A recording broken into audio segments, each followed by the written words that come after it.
Hey, Oh, g'day, Dylan. go Dylan. champ. Yeah.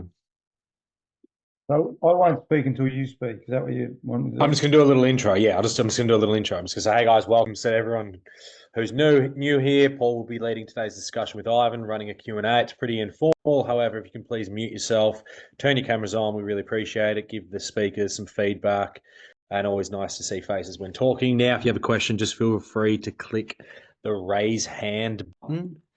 Is that Ooh, still a button, Dad? Can you just make sure? Can you check your thing?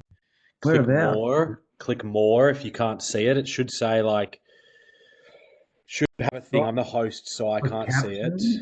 captions, docs, notes, reset to default. No. What about chat? React. It's not in React. React. Yeah, click React. Recognize hand gesture. Yeah. So click that. Does that come up? Recognize hand gesture. What else does it say?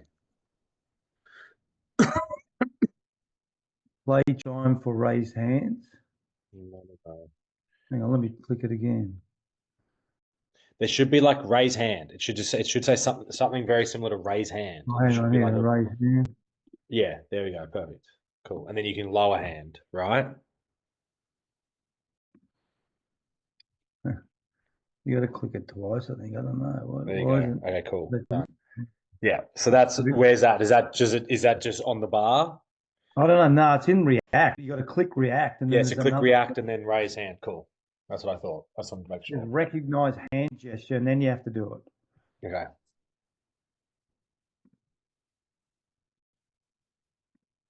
But don't if they just open chat, can't they just go in there as well? Yeah, was that really hard for you to do? I feel like most people are pretty much way You better do than it you at. again. Yeah. Yeah, that's fine. Over his raised hand. Yeah, so raised hand. There you go. You Easy. got to go into React on mine. Yeah. Recognize hand gesture. Yeah. Okay, cool. We'll figure it out. Oh, we've got Jensen in the waiting room, but not Ivan. Anyone else sign up? Do you know? I don't think they did. Just I sent back an email for that guy, for the people that haven't signed up. Were you on that email? Yep. Yeah, cool.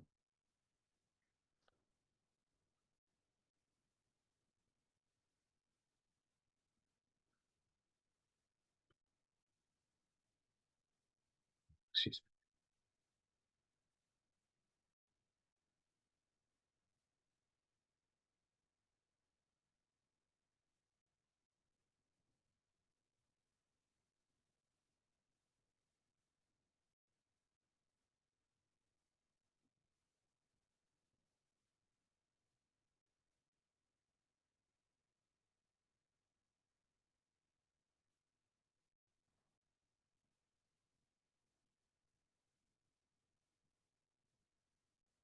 This stuff Nikola Jokic doing is ridiculous.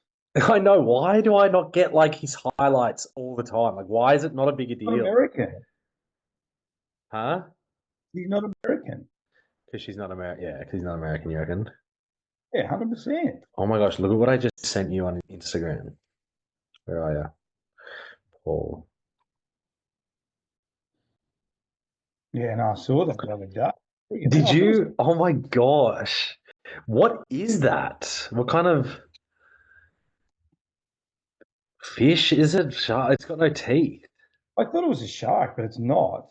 No.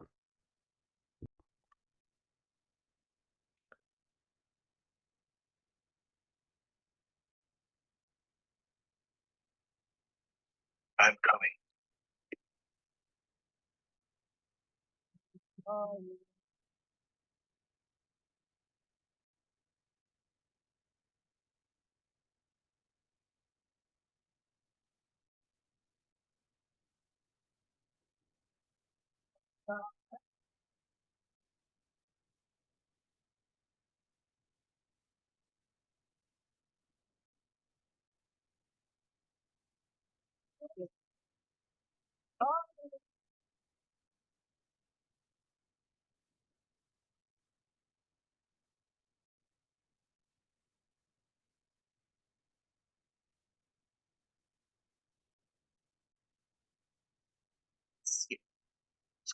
Work to the blacks. You on it, Dylan? No, Dexter, Jensen, and Belgiane. And who? Jensen, Belgiane, and Dexter are in the waiting room.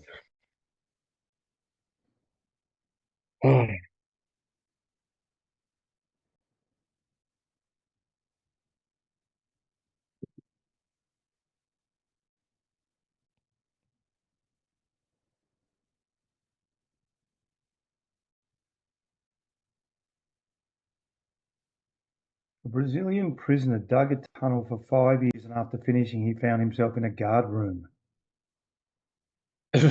What was that, Devo? 5 years. That's not good.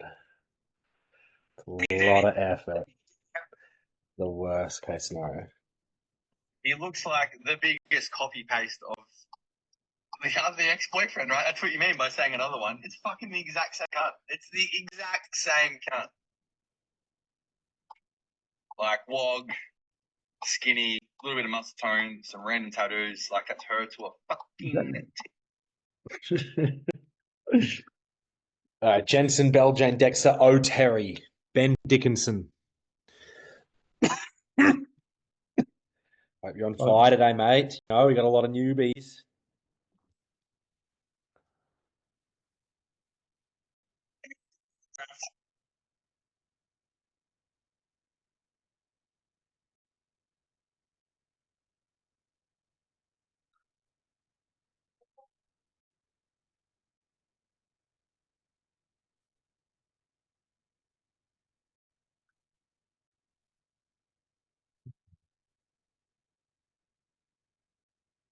About 7 people in the waiting room. Fucking hell. Don't have a Ivan Cleary. Call has been forwarded to voicemail. The person you're trying to reach is not available. At tone, please record your message. When you have finished recording, you may hang up. Ivan Roosie, just checking in, mate. We're waiting for you on the link. Starts in a minute, so hopefully you're getting on.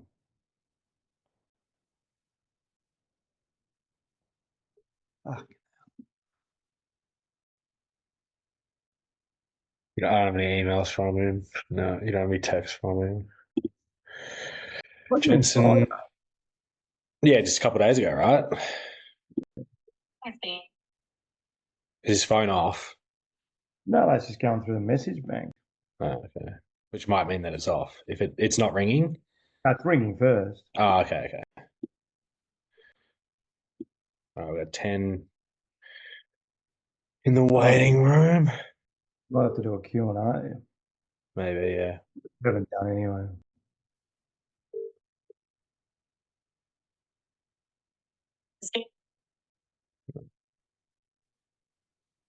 Got 10 people still. No emails from him. 12 people. Marty M, Paul Thomas. Should I let him in? It's 4 o'clock or give it a minute? It forwarded to voice.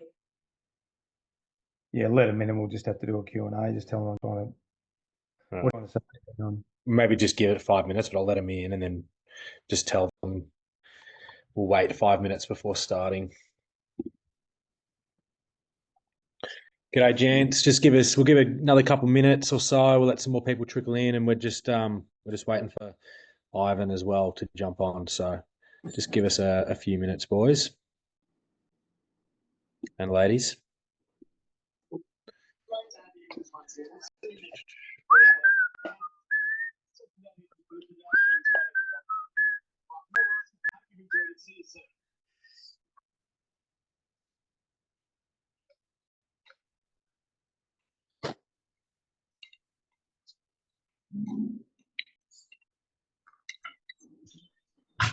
Just giving it a few more minutes, guys.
I've Yeah. just muted you. Yeah, go on. No, you go ahead. Do you want me to chat? Is he far off? Did you get a hold of him? I'm just trying to ring Ivan. Apologies. I spoke to him Friday, so there must be some problem. So I'll keep trying. But what I thought I'd do, we've got a few new people on the call, which is great. And we haven't done a Q&A for a little while either. So I'll get him sorted. He'll definitely come on. I spoke to him Friday, so he must be, I don't know, with his crook or there's something wrong with him. So I'll keep trying. But given this is sort of the first interaction for 225, welcome to everyone. Good to see some familiar faces and good to see some new faces coming on as well. So we've got Mark Burris, I think the 16th as well. So I might try and get Ivan to come on next week or the week after that as well, but we'll definitely get him sorted out. But Dylan, do you want to sort of run a Q&A? But I think probably chuck some stuff in the chat because I know on the back of the video that Dylan and I did, we had some good conversations, some good chatting around, particularly personal development. There were some other questions that came on board as well. So Dylan, do you want to run it? But please, anyone, I think I mentioned too as well, which I had a couple of replies with. Christmas is an interesting time with family. And the reason I sort of bring that up is because respectfully, with all our families, we don't necessarily choose our families. So we have to spend time with our families. So that was, I know, an interesting time for some people as well. And that, again, Mate, if you don't like spending time with me, you just tell me. I won't come next year, all right? Just let me know. I'll go do my own thing, mate. I didn't say that. Hey, I had a great time, guys. I had a lovely Christmas. I love my family. We're skiing, which was, we didn't actually go skiing. We're in the snow. But again, that's a good, I think for some of you mentioned, I can't remember, Dexter, you had a comment about that as well. So there's I guess what I look at it now, every opportunity is a leadership opportunity. Every opportunity is culture and particularly the personal brand exercise. And I know that's resonated. Jared, you've had some good conversation around personal brand, I think. Also Dexter, as well as the communication one, the one with the profiling. We've had some really good discussion around that. So that's, Jared, you and I have talked a bit about that as well. So my point is every sort of interaction, or not always, but you can sort of catch yourself a bit. You can go back to the modules or some of the modules around leadership, culture, personal brand. So let's just have a good conversation for the next 30, 35 minutes. on some of the things that you've found over the last couple of months? And for those that are, I've just thrown in the format as well, just for our regular Q&A session, so that it's not, so we have a little bit of structure too. So if anyone does have a question, guys, so welcome to all the new guys, and it's great to see you all on here. On our usual Q&A sessions, what we do is if you just have a question that you want to ask, just drop a 1 in the chat, and then we'll just go down the list. Basically, there might be 3, there might be 5, there might be 7, and we'll just try to go down and get through as many of you as possible. So we can also do that as well to kind of give a little bit of format or a little bit of I guess content for today's session, as we did think we had Ivan on. So yeah, if anyone's got a question, just drop a 1, and we can kind of go down as well. So I just wanted to give that as well, Paul. Beautiful, fantastic. Would you want to kick it off, Dylan? I think there were some questions in the chat last time. I can get the ones up from the video, the lessons in leadership. Let me find those. There's 2 really good questions that I saw. So give me 1 second. Here we go. Okay, cool. Great. Travis asked some insights around authentic conversations, how to look to undertake these with people close to you, might be staff at work, players on your team, or even members of your family, without ideally offending them or getting them offside, which would not then create the outcome being sought. So essentially, how do you have really authentic conversations without, upsetting other people in the process? I mean, this is something that comes up a lot. I think particularly generationally, like my generation, I can try and look around, saying I'm 61, who's my age. The feedback was pretty brutal, and it was really that top-down approach. Right now, that's changed dramatically now, really, hasn't it?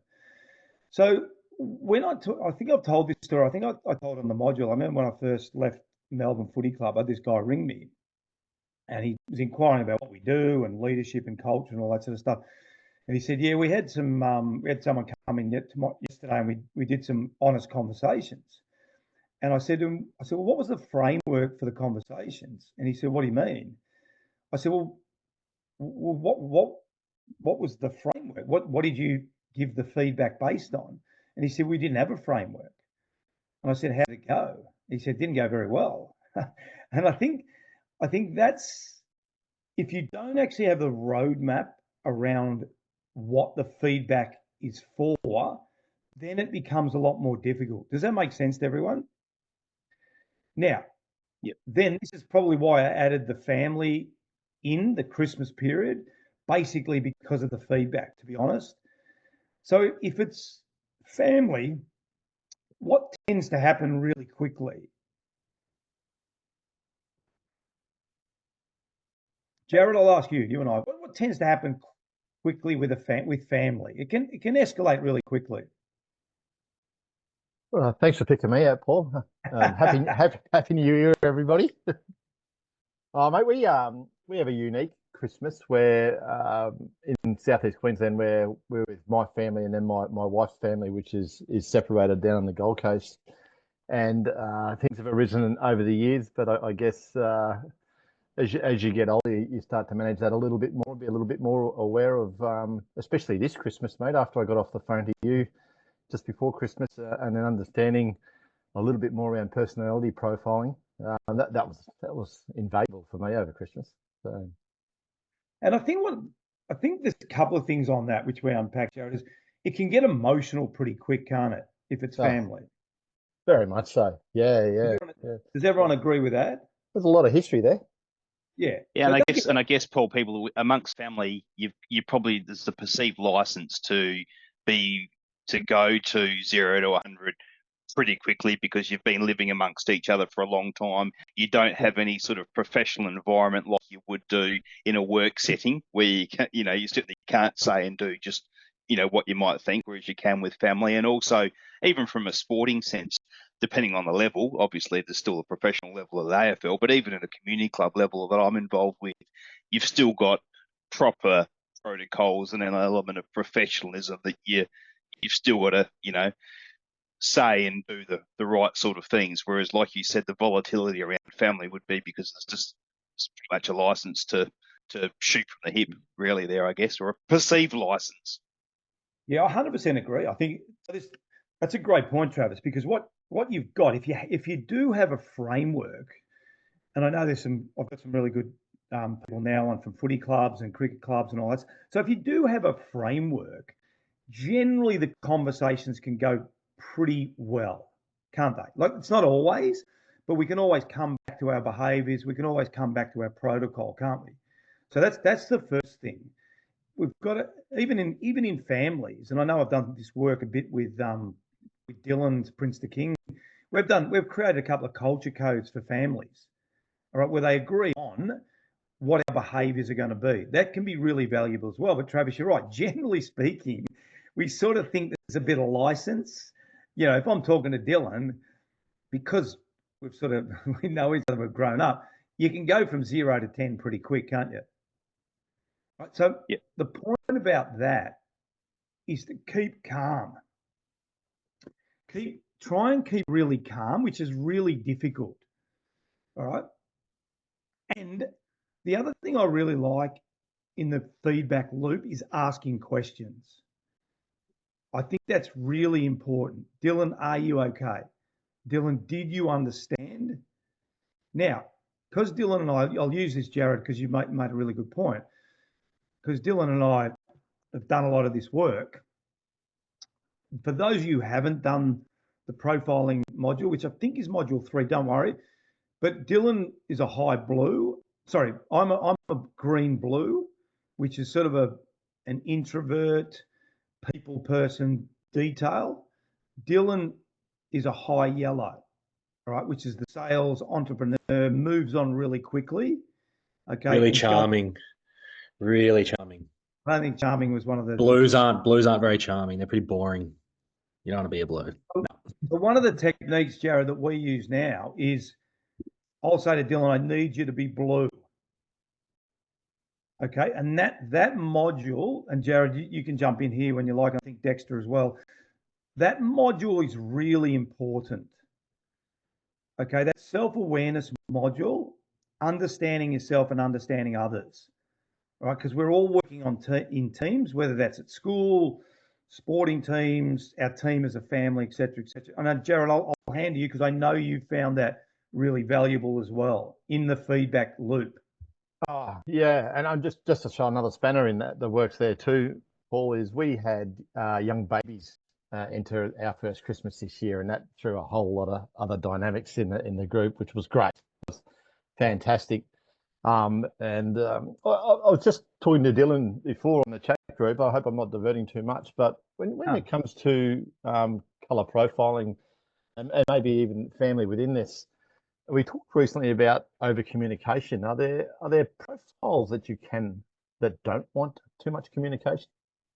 Yeah, 100%. So again, I'll use the colour because eventually once you get to that module, you'll understand. But I'll also explain the colour. Reds, which is typically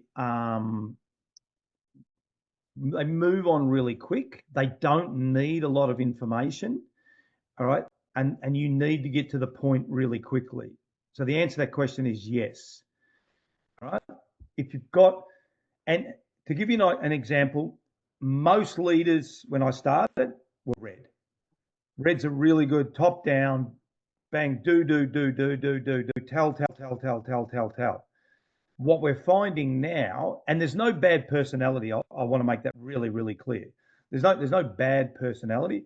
But what we are finding now, if we had done this personality profiling, when I first started playing footy in 1980, I would suspect just about every leader in every business, everywhere around the world would have been red. All right, Travis, you're nodding your head. Yeah, I mean, and those of us have been around a fair while would say that. What we're finding now is generationally, working collectively. I've just finished doing a workshop today, which will load tomorrow on empowerment and collaboration. Now it's all about how do I engage my staff? How do we collaborate with everyone? How do we bring everyone on board? Yeah, Robert Walls and David Parkin didn't give it a rat's backside, what I thought, when I was an 18, 19, 20-year-old kid coming in from Donvale. They couldn't care less. Now what we're trying to do, and this is why I encourage this with families when your kids get a bit older, create your culture code, create expectations. You know, it's really powerful and really useful. So what we're really trying to do now is get everyone on the same page and buying in together. All right. That's why when we're having conversations, Travis, like you said, there's generally parameters around those conversations, isn't there? Yeah, most companies have a purpose, values, probably sometimes don't delve into what the behaviors are. Now, a lot of companies don't really talk the talk. They're, walk the walk. They can talk the talk, but they don't really use them. But Reds, Jared, generally move on really quickly. Give me the feedback, give it really quick, and then I'll action it. Does that make sense? Yeah, yeah, definitely. I was just thinking about it based on a conversation we had where we had the discussion, can you over communicate? And I sort of found out over Christmas, yes, you can. Yeah, to certain people. So yeah. that was definitely a bit of a. You just touched on something there too. I hope I'm not jumping in too much, mate. But you go. I'm working in a new business in a manager in training, and I've started the process of implementing core values into the business, and it hasn't been really well received yet. Yep. So that's been an interesting little experience. Did you bring him? Did you get them to create them with you, or how did you set up those values? Because that can be important as well. I have, yeah. Everybody together collaboratively created the values. I made sure that that's something you touched on pretty heavily. It's having them on the wall, so to speak, or not just sitting there in a book in a desk pile, but making sure we revisit them with decisions throughout. And I think it's not just the values. We're implementing change and decisions around those values too. It's change. I guess it's change. And this is where it becomes really important. Okay. So what we're trying to do is give a roadmap, but I guarantee we will lose people along the way. Okay. If we have a really clear culture and really clear understanding of where we're going, we're going to lose people along the way. Does that make sense to everyone? Yep. Because not everyone wants to go where we're going, but in a willy-nilly environment that no one really knows what's acceptable and what's not acceptable. What do you think happens? Anyone can jump in. Well, and we've probably all been there, so it's probably. What do you think happens if we don't have clarity? People just jump ship. What's that? People will just jump ship if they don't see the direction, Mate, we will lose the best people, Michael. We tend to lose the best people. There's some data on that.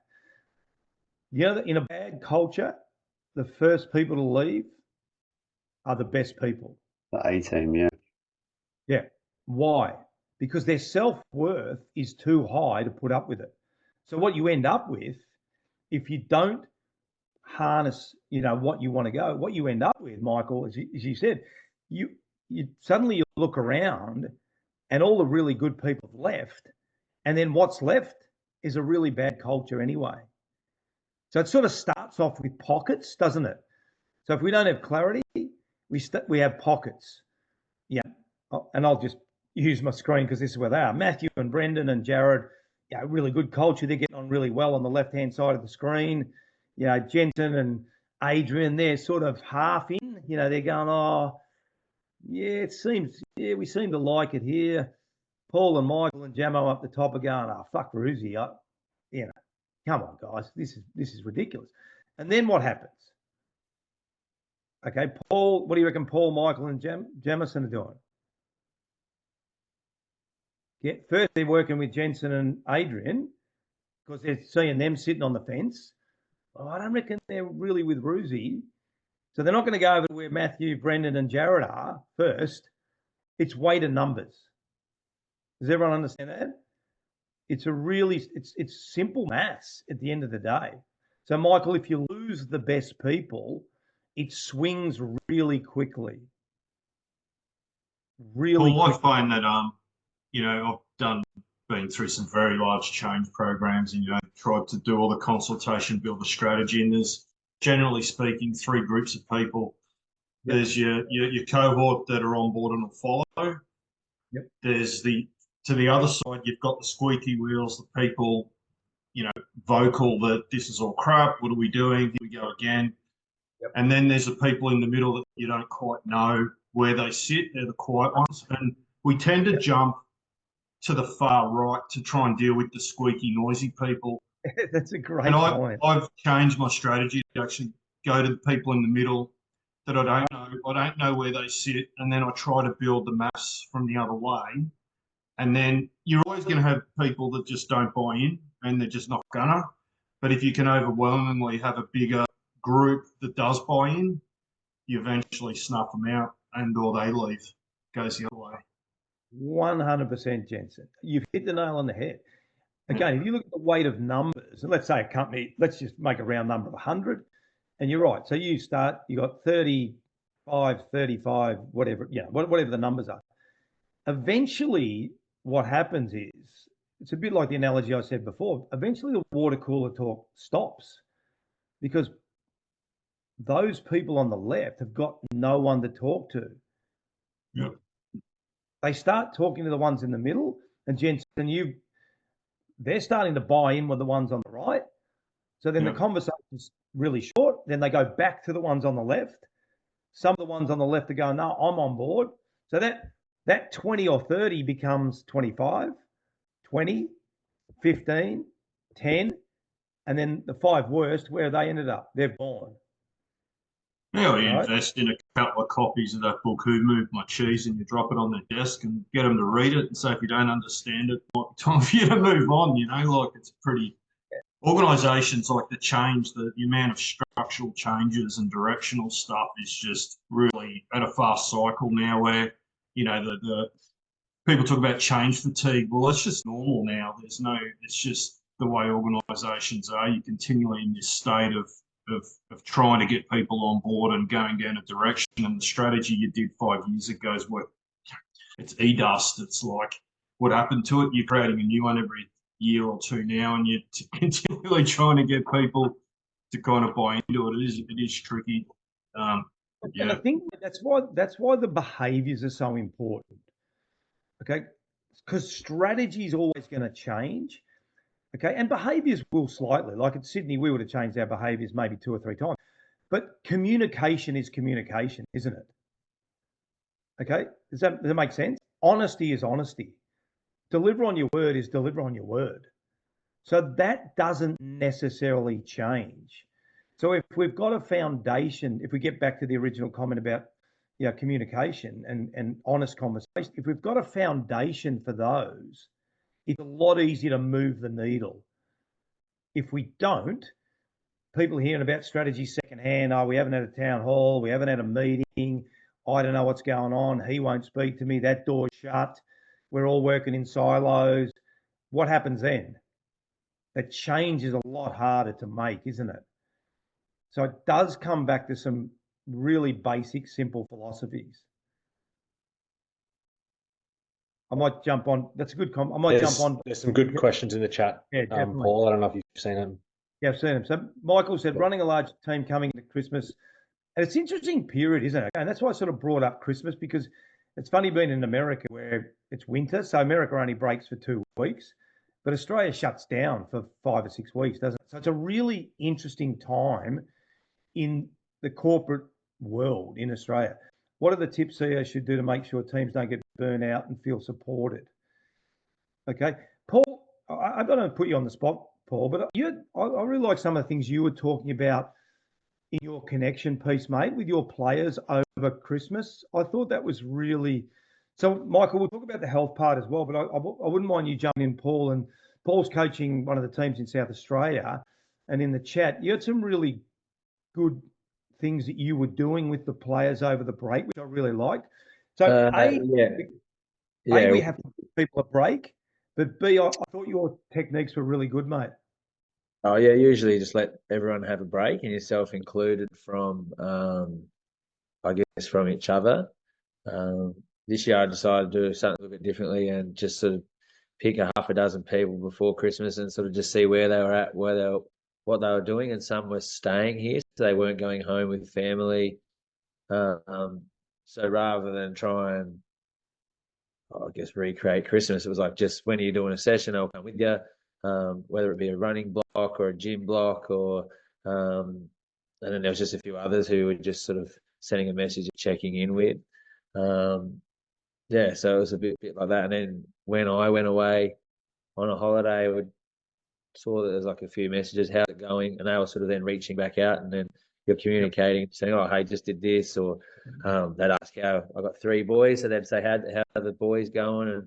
And yeah, so they don't always, I sort of get in this mantra of, oh, they need a break from me and I need a break from them, where it's probably actually not really always the case. They I guess, want to feel loved, I suppose, all the time. Some of them don't really want to hear from me too much at all. But yeah, so I was being targeted, and there's a bit of that personality profiling, like knowing who's probably the right ones to target. Yeah, so it's a little bit more something I'd never really done before. Yeah, I thought it was awesome, mate, because again, sometimes we can, I don't know, it's funny, I always felt sometimes the best players, and I'll use this analogy, sometimes the best players, you think, oh, I'm not going to talk to Goodsy, I'm not going to talk to Mickey O, I'm not going to talk to, Kirky, and it can be like that, but it's often they're the ones that want the most support. So I reckon when you were putting that in the chat, Paul, it really just reminded me of little and often conversations. It doesn't have to be war and peace, guys. Supporting doesn't have to be, getting together for an offsite, putting a full day together, annoying someone on the holiday. It can be a simple text message of, mate, how's your trip? How the kids? It can be really just simple communication. And I reckon you hit that nail on the head. People want to feel loved, mate, don't they? Coming out of COVID, hybrid workplaces, high interest rates, enormous challenges throughout the world and in Australia. How many of us have received something maybe over the break from someone we hadn't, and gone, looked at the phone and gone, shit, that was nice. That was nice. That was good. I reached out to one of my mates, Gary Pascoe, I went to Wilson's prom with.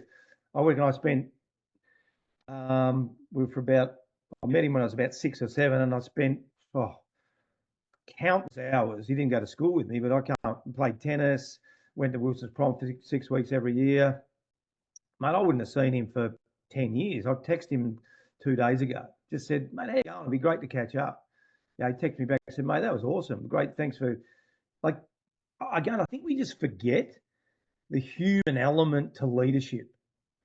All right, so Michael, what I want to touch on, I'll defer to you, Michael, and introduce you as well. But so there's the health component, which I think as leaders, and the ones that have been on for a while, my thoughts on being healthy. And Michael, on my top right-hand corner, has done a great module for us on healthy eating, et cetera, et cetera.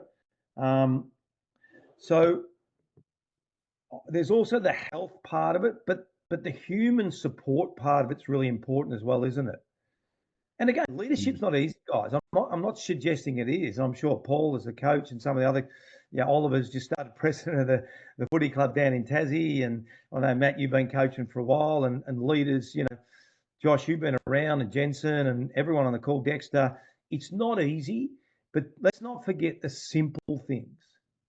The simple things of a quick text message, the simple things of a little phone call, right? Really, really important. Michael, maybe just quickly introduce yourself, and just, I think Michael's module 8, so a lot of you wouldn't have got to it. So he's done a thing for us, healthy leaders, because one of the things you've asked about is health. Just a couple of simple tips for these busy people on looking after themselves, I think would be really good. So Paul, Thanks for that. I really appreciate it. I think the supporting part can be a little bit simpler than we think it is. All right. So just little and often conversations, but maybe some simple tips as we're now ramping up again, Michael. Yeah. We're starting to get busy again. What are some simple tips around healthy eating? Well, I think this time of year, everyone's sort of coming out of the school holidays break, and they've been on leave, so they want to get back into looking after themselves so they can turn up to be the better leaders, better husbands, better fathers. And I think it's just the module I've done for you guys is it's about energy and nutrition and how we can enhance our energy. And I think we just got to, the first thing, really, the best tip is like what I'm going to do as soon as we finish this call is just being really prepared, like making sure that we have everything prepped and planned for the day before. Like if we're going to the gym, having our gym clothes out. If we're, obviously going to have a busy day where we're traveling, just packing a protein bar, packing an apple, some nuts, pre-making a smoothie, and just having like rich nutrient food that you can grab and eat on the run. Because as we know, when you go to servos and you're traveling in airports, there's never really great options. I think one of the best tips really is just being prepped and planned for the day before. So making sure, just making sure you've got the food to grab and eat is probably the best thing.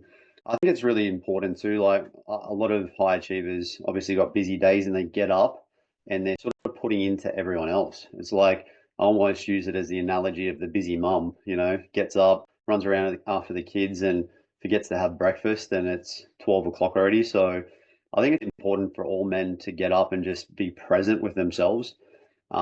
Just to have that 5 minutes of like, scanning your body and understanding how you feel. Me and Paula talked about this a lot, but most Aussie men, where we grew up in a house where like my dad's pop, like my pop, come back from war, taught my dad to toughen up, grind, don't ask for help.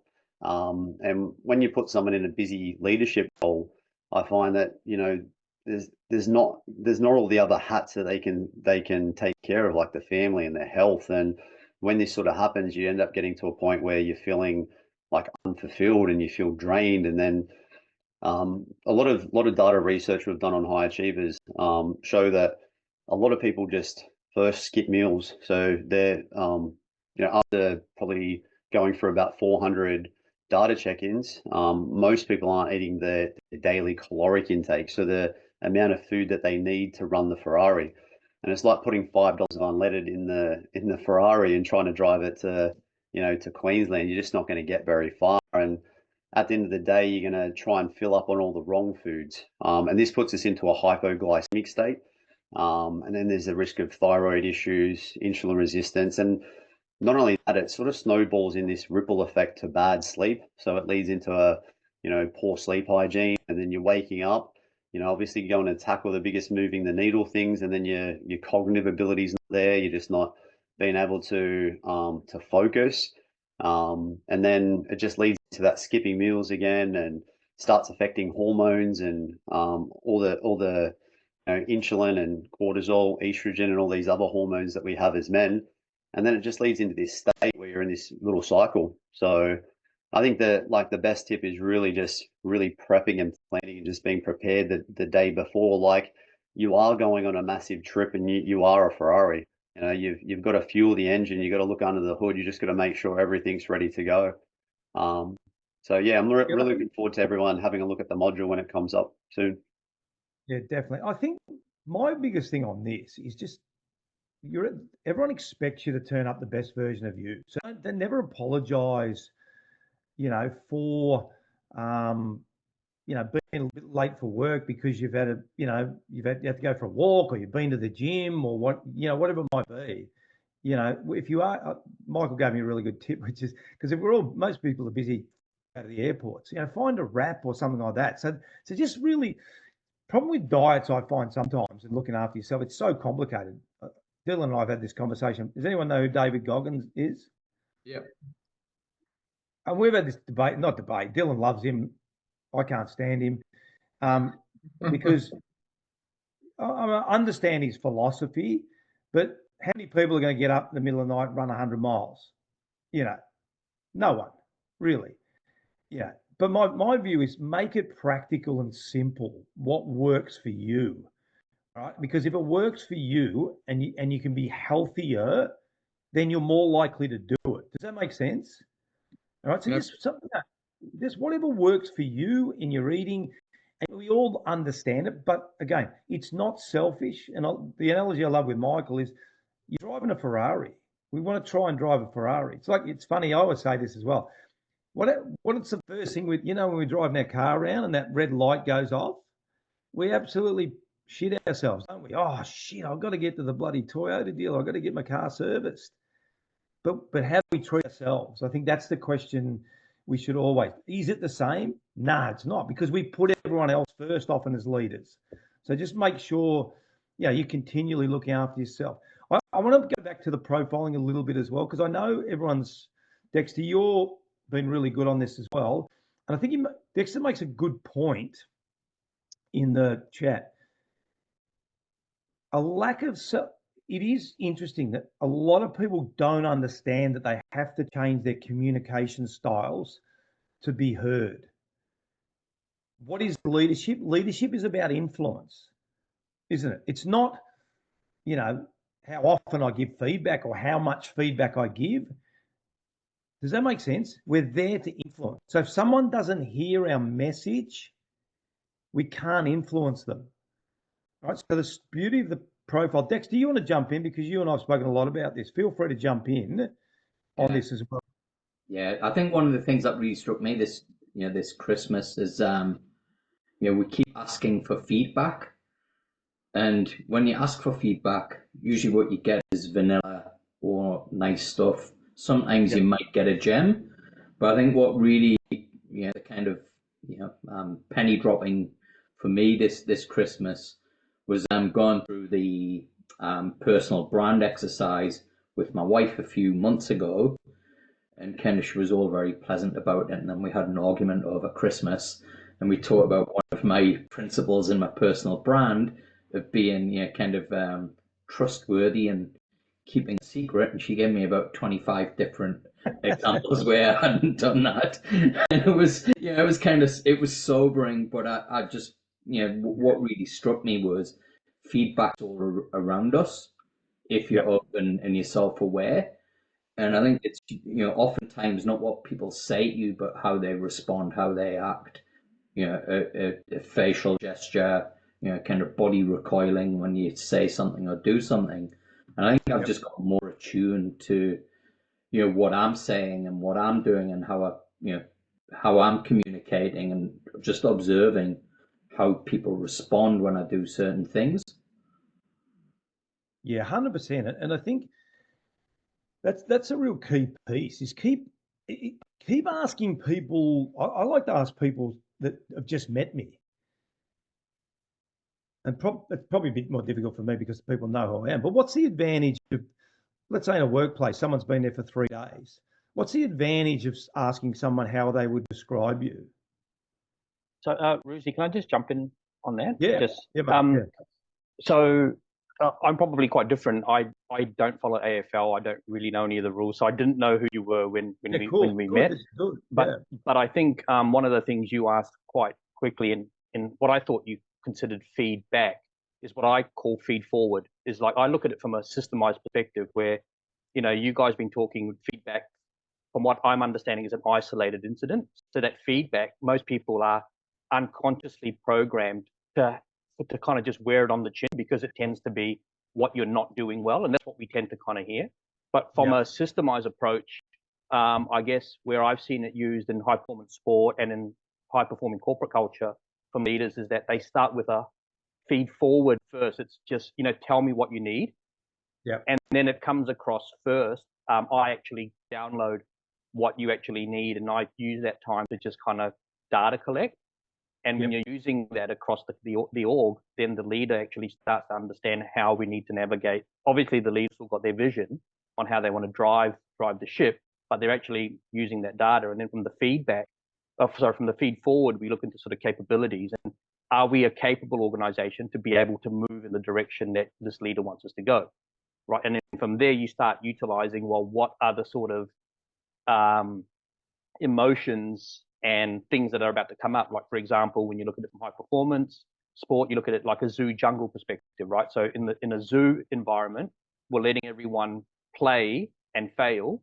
But obviously when we're out supporting our customers in the jungle environment, we've got to be a little bit more mindful. But we're building capability in a zoo concept, and then we're going playing in the jungle concept, and then we're optimizing that. And then from there, that's where the feedback loop comes in, right? And at the end of a season, at the end of a year or whatever, you come back to that feed forward cycle, which then leads back into the capability building, zoo jungle environment, moving into feedback. So again, I think for me, I like to systemize it so that there's no emotion really in there. And I think leading from there and providing the team with capabilities is better. And then you're not just isolating feedback from what have I done wrong? It's almost using word, and that's where the languaging stuff starts to come in, right? It's like languaging feedback into something like get betters. You know, what's our get betters for this week? What are get betters for the quarter? Rather than, Mate, it's a great point, because there's some great studies out of Harvard, which is 4 to 7 to 1 positive to negative ratio. So often in the corporate world in particular, look at feedback as negative all the time. It's funny if we run a session of Performance by Design and we do a real talk at the end, people just are terrified, terrified. But we always go, why do we like working with Mark? Why do we like working with Brendan? And people go, oh, great. And often, and this is what's scary, it's often the only time they've ever had positive feedback. And we say, how did that feel? I said, felt great. We thought it was going to be all negative. No. So part of this feedback, because it's interesting, Mark, in footy clubs, we don't really call it positive or negative. It's just feedback, isn't it, Matt? I mean, Matt, you've been around long. It's just feedback. Like now, when I first started with Wolsey and that, it was 90% negative, but I still just took it as feedback. And I think, Mark, in the corporate world, feedback has got a negative connotation. And I'll tell you why. Because often we wait for the 3-month or 6-month review. And then guess what happens? The person giving the feedback, alarm goes off, they wake up and they go, oh, shit, I got a whole day of feedback today. The people receiving the feedback wake up and they go, oh, I got my 3-month, 6-month review. All right. And then what we do is we look for the things that they're not doing well. And often it's something that happened maybe 6 months ago. And then the person sitting there goes, why didn't you tell me that 6 months ago? Or is there anything I'm doing wrong? So I think, to be clear, when we're talking about feedback, it's often just conversations, but don't be afraid to reinforce what people are doing well also. That's really, really important. Otherwise, feedback becomes really negative, doesn't it? And everyone gets scared of not feedback again. Does that make sense to everyone? So, Paul, can I say one thing? I've just come back from the Queensland State Comp, and the same case where the girls are in the rep side, and what I'm doing, young, like under 13, whatever they are, and my eldest one, I sort of said to her, when you got the girls next to you, always encourage them. If they miss something, give them that encouragement. If they do come over, encourage. Even if they drop the ball, just say great job, blah blah blah.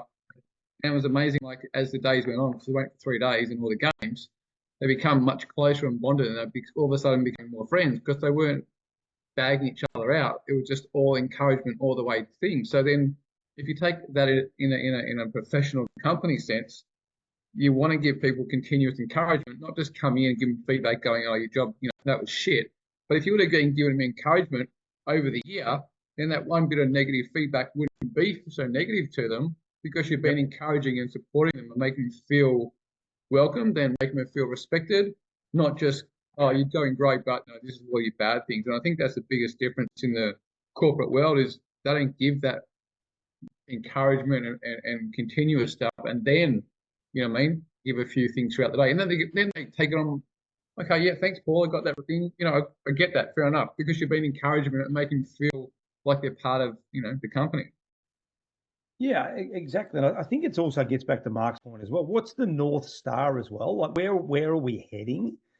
And if we're not really sure where we're heading, it's really easy to get bogged down in don't do that, don't do that, don't do that. Because again, just reflecting today, it's quite ironic that the one I did today was on collaboration and talked about meetings and talked about empowerment. And one of the things I talked about is this notion of where we're going. And people I think it's okay to fail, but it's the conversation, Mark, you had. What did you learn? Yeah, that's okay. Don't worry about it. That's a form of positive feedback as well, isn't it? Because we're going to fail, particularly in sport. We're gonna win, we're gonna lose, and that happens in life. But the opportunity, Mark, what do you think went well? Oh, I thought I did it. Yeah, great. How can you get better? Oh, I probably could have done this better. So even within that conversation, Mark, what you're talking about is right. You know, I talked today about. I mean, I don't know, Dylan, you've read a lot about the Navy SEALs, but they do after action reviews, they call it. You know, and they just quickly review every session, what went well, what didn't well. So if we're systemizing things, what do they then become?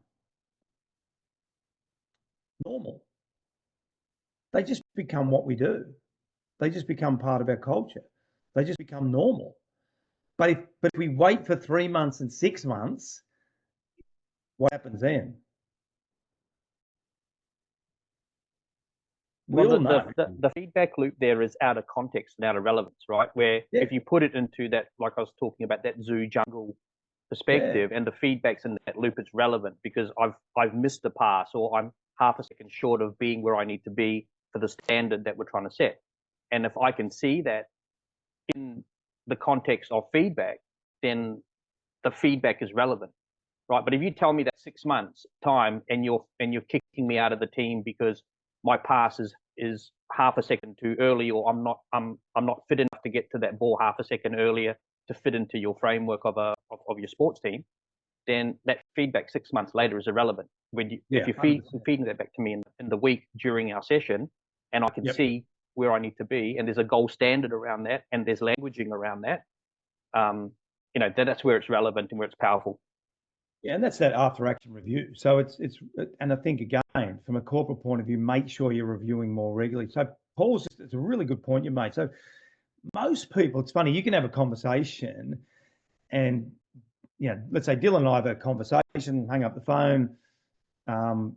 Tammy goes, how'd that go? Oh, super positive. You know, it's really good. Dylan was great, took on board all that stuff. But I think he would have seen it as a positive conversation. Dylan rings up his brother Tyler and goes, fuck, Dad just ripped the shit out of me. And that's what you've said, Paul, isn't it? Like, a lot of people are wired just to hear the negative stuff. All right. So what I say about that, and there's one question that you've asked: how do we make positive more normal? So what Paul said is right. Negative is like Velcro and sticks, and positive like Teflon. It sort of falls off. How do we make the positive more normal? Okay. Again, systems. But what I would say, it's the secondary conversation that often we miss. Does that make sense? I think Paul, just jumping in, sorry. I think when you're looking at someone with feedback, when you look at the human brain, you've got the logical and emotional side, and like you've got to be able to talk to both sides. And like everyone just said, like talking, going through everything that's right, but maybe starting with the reason you do what you do, the pathway and where we're sailing the ship, and this is our, this is where we're going, this is our reason why we do what we do, and then going into all the good things, and then having them prepared in that awesome state of mind to know that they're happy to have a look at little areas that they need to improve. And I think sometimes even just asking them, like with my team, it's funny because I had a conversation with one of my staff, Fletcher, this week, who's 26, and he's really struggling with, like we talked to about 15, really high achievers every week, and he's just struggling with people just being a bit short with him. And I said, just people are like that, they're busy. You don't want to take it personally, and just sort of obviously, coaching him and mentoring him around those things. So sometimes like with Fletcher this week, I just asked him, what are the things that you feel like you're not doing right? And he literally told me what I wanted to tell him. So I didn't even have to bring it up. And then after that, I got to coach him and mentor him. And now it's not like an attack. He literally already knew what he needed to do. And most of the time they do. That's the most amazing thing. But I think what you've done, Michael, is what I was going to say, is the second conversation that could be the most important. All right. So that conversation that we've had that I think is positive, Dylan thinks is negative, make sure you're following up. Hey, did you understand what I spoke about yesterday? Oh, well, you're pretty negative. Oh, shit. No, okay. If that's the way you took it, sorry, let me just reaffirm. Hey, well done on this. You've done that really well. Oh, I didn't really hear that. Okay, well, see that? I don't reckon we follow up that well either, do we? We don't follow up because we sort of look at it. And again, so much of it gets back to the profiling. Okay, so what you've talked about, Michael, is probably someone that's a high green, a real people person, that wants to feel loved, data. The person giving it's probably red. So that becomes really important as well. And again, it gets back to what Dexter said earlier on. Most people don't really understand that they have to change their communication styles, but we also have to change our listening styles. So if I know what makes people tick, then I don't take offense. Okay. If I've got a friend that's a really high red and they're really short with me, but I understand that because I've done the work. All right. Other people won't, is what you're saying, Michael. He doesn't understand because he hasn't done the work around profile. But the way you've handled it, does that make sense? It's funny how the self-awareness, guys, is so important. It's so important. I just got done reading a book as well, Dad, on by David Brooks, who's written quite a few good ones, Second Mountain, The Road to Character, but he just finished writing How to Know a Person. And I think I shared with you, Dad, that statistic at the start of the book. It talks about how like 30% of people actually know their own family members like well, and the whole book just dives into like how we assume we know the other person's intent. We assume we know, what they mean when they say something, and we don't actually know. And that was for family members. And then it talked a little bit about strangers. It's like 90% of people overestimate how well they actually know their coworkers and people around them. And so just on your point, Paul, around actually following up, actually getting to know what they mean when they said that, and overestimating your own communication style or self-awareness is also a big thing. I think, Dylan, on that, the relationship piece was probably the last piece of the high performance AFL culture, but it's arguably the most important. It's time consuming. And I say this, you build strong relationships, it takes time, but it saves time.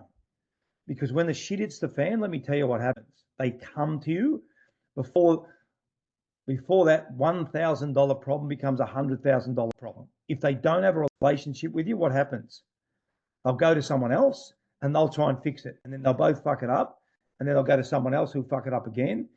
But if you've got good relationships, but it really was the last piece. I think it's Damien Hardwick talks about it, that they won 3, went on the route. He was really statistical based and he changed his model to more relationship based.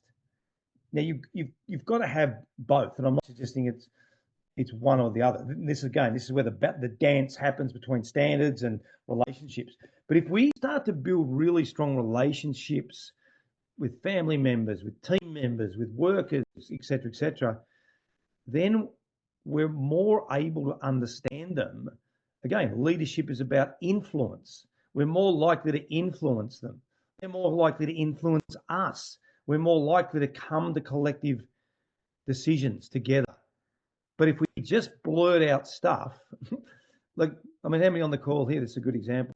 Let's say if we were a company, there's 20 of us on the call, and if we were having a company, Zoom call, and I treated every single one of you the same, it's not going to work.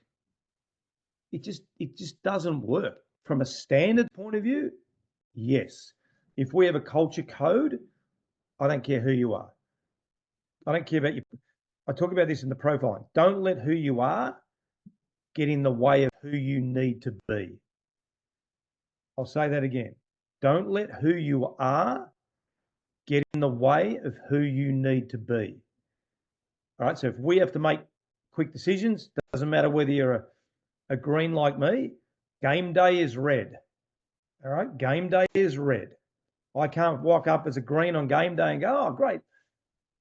Yeah, no, we're going to move that bloke out of the midfield, but nah, I got to get a bit more data. By the time I get more data, guess what happens? We just get our asses kicked by 10 goals. All right. So on game day, it's red. Does that make sense to everyone? All right. So don't let who you are get in the way of who you need to be. It's really important. Have you read The Alter Ego Effect, Dad, by... No. I can't remember who it's by. It probably goes hand in hand with that. Yeah. And it just talks about how you need... So the example he gives is Kobe Bryant had Black Mamba. So, like, he wasn't Kobe Bryant on the basketball court. He was Black Mamba. And so he stepped into that person. And this book breaks down basically why you need different personalities. So, like, you might be the dad at home or the mum at home. That personality is very different to the leader in the workplace. That's very different to the, the other version of yourself. So it kind of goes into that personality on more like you can actually create who you need to be. So for game day, you had to create a really red Paul Roos, and you're not a red, but you created that version to succeed in that environment. So it's kind of it's a really interesting book. I recommend people get it. It's called I think The Alter Ego Effect. Yeah, the Power of Secret Identity by Todd Herman. It's really good. That's a good example. That's what I'm saying is don't let who you are, because we've all, if you do the personality profiles, and a couple have asked me, so the ones that want to do the full one, just let me know. Josh, I'll get back. I think you mentioned, Josh, I'll get back to you on that. And you'll notice you're going to have some preferences. Yeah, Matthew's preferences of learning and listening is going to be different to Brendan's, going to be different to Travis, going to be, some of you will be a little bit similar. All right. So as a leader, if I was leading this company, all right, I have to understand that. So I might have to take Matthew out for a coffee. Matt and I have known each other for a while, take him out for coffee, have a conversation. He does like a bit of data. He likes information. He likes to get all his ducks in a row, which is really good. Brendan and I have got a good relationship. He's quite friendly, green. Again, we'll have a coffee. We'll have a good conversation, etc., etc. I don't know all of you well enough. Josh, I reckon you're pretty direct. Josh and I will probably have a pretty direct conversation. Mate, you understand? Well done on what you did the other day. We just need a few more sales. How can I help you? And bang, does everyone understand that? Just on that, Paul. Yep. What would you say about using those profiling things for the recruitment purposes, so you can be really intentional about the types of people that you end up having on your team? We're at Performance by Design. We have companies now that do it for every person that comes on, every single person that comes on. We've just hired an EA, and we did it we're last 6 in our 6 interviewed, and every one of those we did it 100%. Now, what you've got to be a little bit careful of is again not pigeonholing people in that's what they are. Just understand that's their normal behavior. But here's our culture code, here's our standards, here's what we want to do. Okay. And you give everyone a chance. The danger I've seen them when they're used too heavily, we're not going to put that person on because they're not going to be able to do that. All right. It's just another tool through the interview process, but it's definitely worth doing it. Guys, those of you who know me, I know I'm really conscious of everyone's time, and I'm really appreciative. Look, hopefully that was valuable. I really enjoyed that conversation, and that's the quality of the conversation. We'll get the QnA. Mark Boris on in a couple of weeks. I'll follow up with Ivan Cleary. Yeah. Welcome to 2025. That was freaking awesome. Thanks for everyone jumping. I learned Thanks, guys. Well, really appreciate it. It's 8 o'clock. I'm a stickler for time, as everyone knows. And we'll catch up with you guys in a couple of weeks. If you need anything, reach out and I'll talk to you all soon. We'll get Ivan on ASAP as well, guys. So thanks for understanding. Thanks, guys. Appreciate it.